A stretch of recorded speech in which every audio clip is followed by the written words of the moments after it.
Hello बच्चों, let us read this question. The radius of germanium nuclide is measured to be twice the radius of beryllium. The number of nucleons in germanium are.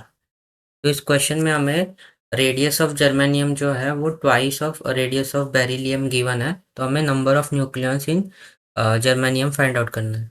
तो इस question को solve करने के लिए जो की concept हम लोग यूज़ करेंगे वो होगा, तो हमें पता है इनसाइड अ न्यूक्लियस जो डेंसिटी होती है वो कांस्टेंट होती है, और डेंसिटी को हम लोग मास अपॉन वॉल्यूम से डिनोट करते हैं।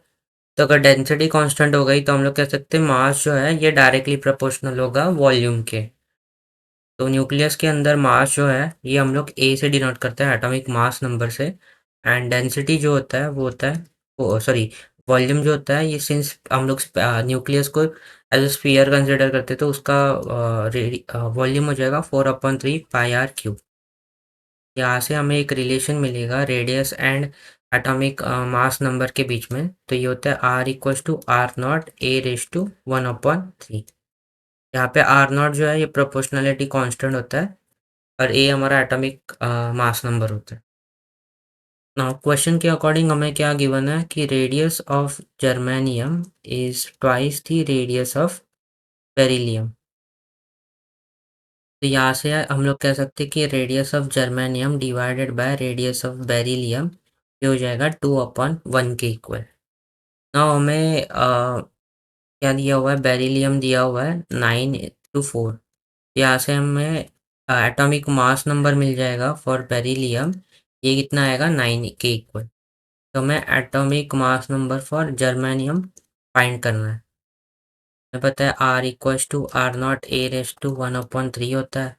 यहाँ से हम लोग लिख सकते हैं R of germanium upon R of beryllium, ये हो जाएगा A of germanium divided by A of beryllium raise to 1/3।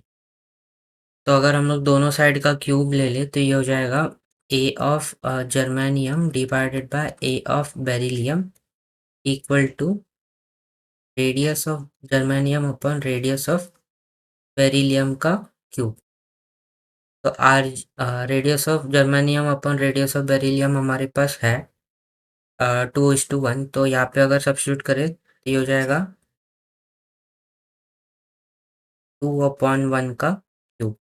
इसको फर्दर सिंप्लीफाई करें तो A of G E upon A of B E हमें मिलेगा 2 का क्यूब आएगा 8। तो यहाँ से atomic mass number of germanium हो जाएगा 8 into beryl atomic mass number of beryllium जो कि 9 है। तो यहाँ से हमें atomic mass number for germanium हो जाएगा 9 × 8 जो कि आएगा 72।